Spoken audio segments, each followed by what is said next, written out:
जय श्री राम बच्चों, सरस्वती क्लासेस की हिंदी की कक्षा में मैं अंजलि तिवारी आप सभी का बहुत बहुत स्वागत एवं अभिनंदन करती हूँ। बच्चों, आज मैं आप लोगों के समक्ष अस्मद शब्द रूप को लेकर उपस्थित हूँ, जो कि सर्वनाम शब्द रूप है।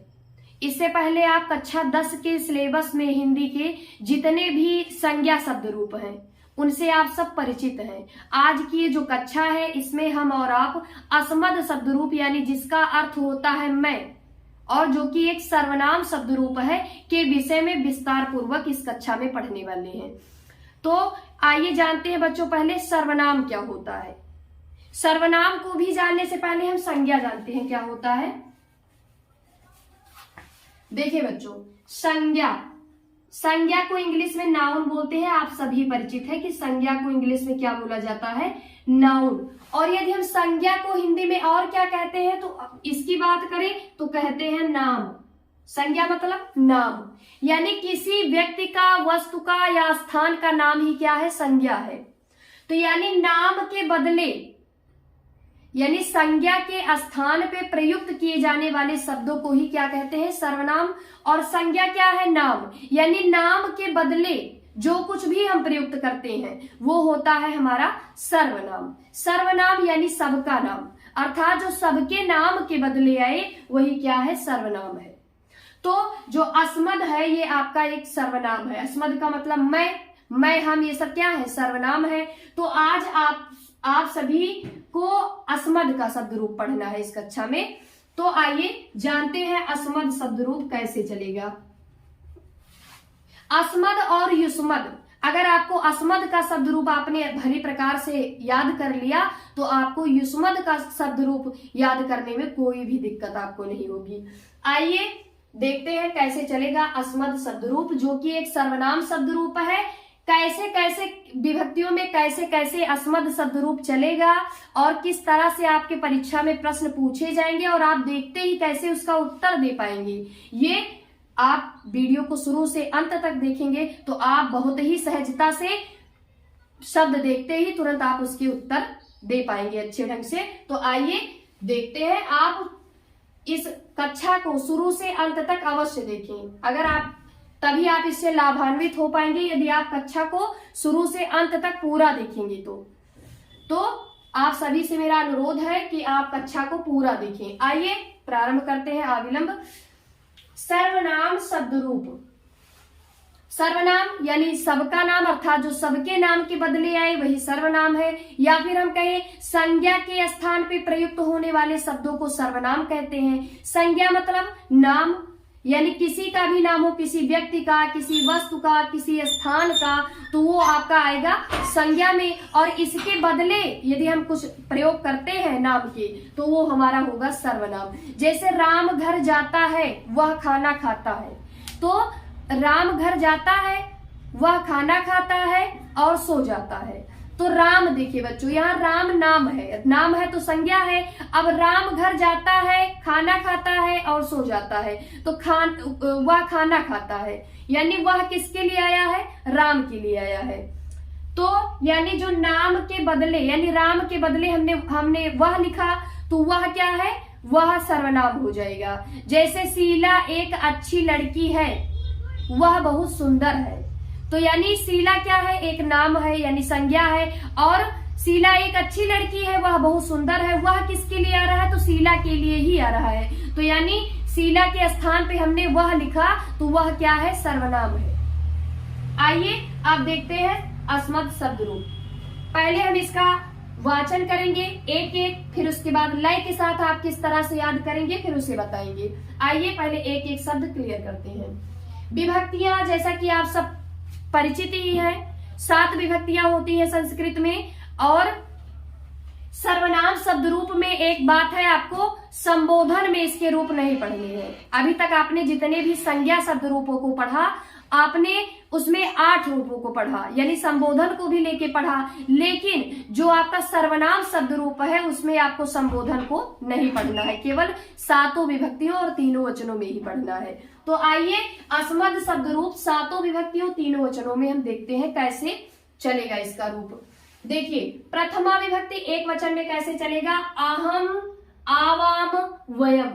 अहम आवाम वयम, माम आवाम अस्मान, या फिर माँ नव नह भी आपको मिल सकता है। माँ मिलेगा तब भी द्वितीय विभक्ति एक वचन का रूप है, या फिर माम मिले तब भी द्वितीय विभक्ति एक वचन का रूप है।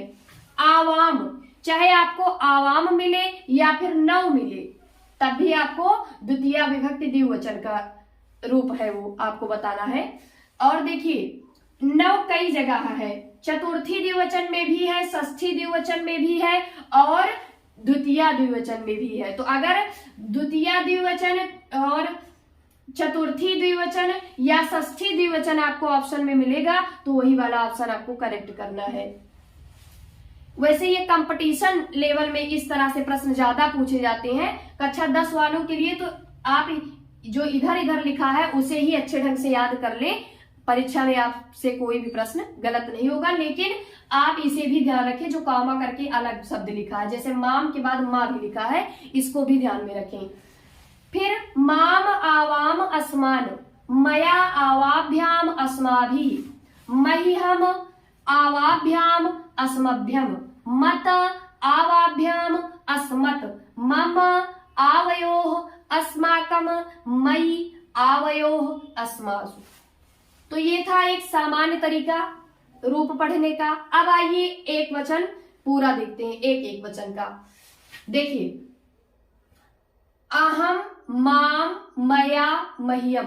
बच्चों अगर आपको इस पर देखने में परेशानी हो रही हो तो आप अपनी पाठ्य पुस्तक में अस्मद शब्द रूप को खोज लें और उसे खोलकर अपने सामने रख लें, और एक एक शब्द यहाँ हम बोल रहे हैं आप अपनी बुक में देखते चले और साथ साथ में बोलते भी चले। जितना आप पढ़ेंगे जितनी बार उतना ही अच्छे ढंग से आपको याद होगा और आपसे कोई गलती नहीं होगी। तो आप अपनी बुक में या अगर अच्छे ढंग से दिख रहा है तो हमारे साथ ही बोलने का प्रयास करें। अहम, माम, मया, मह्यम, मत, मम, मयि। फिर बोलेंगे अहम, माम, मया, मह्यम, मत, मम, मयि। अब चार चार को एक एक साथ में बोलेंगे। अहम, माम, मया, मह्यम, मत, मम, मयि रे। अहम, माम, मया, मह्यम, मत, मम, मयि रे।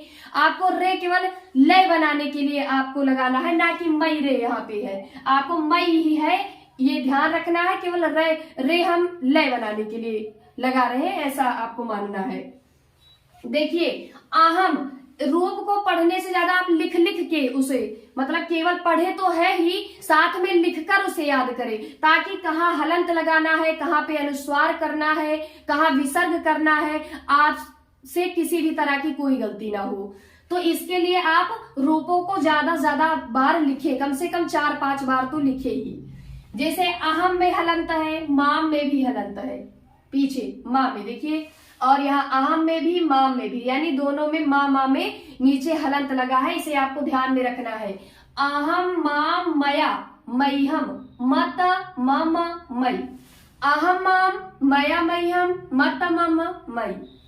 अहम, माम, मया, मह्यम, मत, मम, मयि रे। अहम, माम, मया, मह्यम, मत, मम, मयि रे। आप इस तरह से लय के साथ आराम से सातों विभक्तियों और एक वचन में अस्मद शब्द रूप को बहुत ही आसानी से याद कर सकते हैं। बाकी तो अभी हम आपको ट्रिक से बता देंगे, लेकिन एक वचन में लगभग हर लाइन में चेंजिंग है, तो आप इसे लय से गा के आराम से याद कर सकते हैं। फिर से देखिए अहम, माम, मया, मह्यम, मत, मम, मयि रे। अहम, माम, मया, मह्यम, मत, मम, मयि रे। अहम, माम, मया, मह्यम, मत, मम, मयि रे। यहाँ पे देखिए अगर आपसे पूछे मया तो आपको बताना है तृतीया विभक्ति एक वचन, मत पंचमी विभक्ति एक वचन, मयि सप्तमी विभक्ति एक वचन, मम षष्ठी विभक्ति एक वचन। आपको इस तरह से प्रश्न पूछा जाएगा आपकी परीक्षा में। अब आते हैं द्विवचन।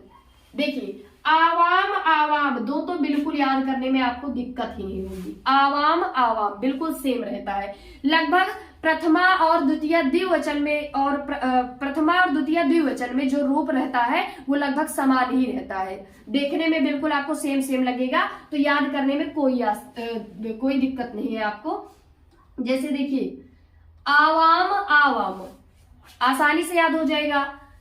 फिर 3 बार आपको भ्याम भ्याम करना है द्विवचन में, तृतीया चतुर्थी पंचमी भ्याम भ्याम, तृतीया चतुर्थी पंचमी भ्याम भ्याम, यानी आवाभ्याम आवाभ्याम आवाभ्याम। हर रूप में तृतीया चतुर्थी पंचमी द्विवचन भ्याम भ्याम ही रहता है। कॉमन सी बात है, तो आप इसे याद रखें आसानी से। 3 तो आपको याद ही हो गया, तृतीया चतुर्थी पंचमी आवाभ्याम आवाभ्याम आवाभ्याम। ऊपर वाला 2 आवाम आवाम, फिर नीचे 3 बार भ्याम भ्याम, आवाभ्याम आवाभ्याम आवाभ्याम। 2 बार आपको योह योह करना है, आवयोह आवयोह आवयोह आवयोह, आवाम आवाम आवाभ्याम आवाभ्याम आवाभ्याम आवयोह आवयोह। द्विवचन क्लियर हो गया। अब आइए देखते हैं बहुवचन। वयम, बहुवचन में पहला क्या बनेगा? वयम। दूसरा असमान, यानी प्रथमा बहुवचन में वयम बनेगा और द्वितीय बहुवचन में असमान बनेगा, अस्माभि। भी या कई करके आए, तो मैंने बताया था आपको तृतीया विभक्ति बहुवचन वहां पे होता है। तो देखिए यहाँ भी आ गया, तृतीया बहुवचन पहचान जाएंगे। असमभ्यम, चतुर्थी बहुवचन में क्या बनेगा? असमभ्यम। और पंचमी बहुवचन में बनेगा अस्मत्, षष्ठी बहुवचन में बनेगा अस्माकम और सप्तमी बहुवचन में बनेगा अस्मासु। अस्मासु तो पहचान ही जाएंगे, जैसे बालिकेसु, रामेसु, मतलब सु करके आएगा लास्ट में, तो वहां सप्तमी विभक्ति बहुवचन। अस्माकम माँ से आप पहचान थोड़ा बहुत अनुमान कर सकते हैं कि षष्ठी बहुवचन का है, जैसे बालिका नाम, रामाणाम। और अस्मत्, इसको आपको याद रखना है पंचमी विभक्ति बहुवचन में, असमभ्यम चतुर्थी बहुवचन में, अस्माभि तृतीया बहुवचन में, और द्वितीय बहुवचन में बनेगा असमान, और प्रथमा बहुवचन में बनेगा आपका वयम। तो ये था आपका अस्मद शब्द रूप। एक बार पुनः हम देख लेते हैं सरसरी नजर में। अहम मया मह्यम मत मम मयि रे, अहम मया मह्यम मत मम मयि रे, अहम मया मह्यम मत मम मयि रे। बिल्कुल आपकी बुक में जैसा लिखा है आपको वैसे ही बोलना है। इसे विशेष ध्यान रखें इसका, कि जैसे आपकी बुक में लिखा है बिल्कुल वैसे ही आप बोले, क्योंकि हिंदी में प्रायः ऐसा होता है कि जो बोला जाता है वही लिखा जाता है। यदि आप अशुद्ध वाचन करेंगे तो आप लिखेंगे भी अशुद्ध, तो इसलिए वाचन बिल्कुल शुद्ध होना चाहिए। तो जैसे आपकी बुक में लिखा है बिल्कुल वैसे ही आप पढ़ने का प्रयास करें। पहले एक एक शब्द पढ़ें, तत्पश्चात 2-2 शब्द पढ़ें, फिर 4-4 का लय के साथ गाएं। अहम माम मया मह्यम मत मम मयि। अब 2-2, अहम माम मया मह्यम मत मम मयि। फिर अहम माम मया मह्यम मत मम मयि रे, अहम माम मया मह्यम मत मम मयि रे। फिर द्विवचन में आवाम आवाम, 3 बार भ्याम भ्याम, आवाभ्याम आवाभ्याम आवाभ्याम, 2 बार योह योह, आवयोह आवयोह। फिर बहुवचन में आपका आ जाएगा वयम, पहला है यानी प्रथमा बहुवचन में वयम, प्रथमा द्वितीय बहुवचन में अस्मान, तृतीय बहुवचन में अस्माभि, चतुर्थी बहुवचन में अस्मभ्यम। यहाँ ध्यान रखें अस्मभ्यम में आधा सा है, यहाँ पे बहुत बच्चे कंफ्यूज हो जाते हैं, पूरा कर देते हैं, लेकिन यहाँ पे आधा सा है। फिर अस्मत् पंचमी बहुवचन, षष्ठी बहुवचन अस्माकम, सप्तमी बहुवचन अस्मासु। ये और इसे भी ध्यान रख लें, माँ नौ नह, यानी द्वितीय जो तीनों वचनों में रूप चलेगा वो माम आवाम असमान या फिर माँ नौ नह भी हो सकता है। अगर माँ पूछे तब भी आपको द्वितीय विभक्ति एक वचन बताना है, नौ पूछे तब भी अगर द्वितीय चतुर्थी या फिर षष्ठी में से आपको मिल रहा है द्विवचन तो उसे भी आप लगा सकते हैं। यदि सब मिल रहा है तो तीनों लगाए आप। और देखें नह पूछेगा तब भी द्वितीय बहुवचन में भी नह बनेगा।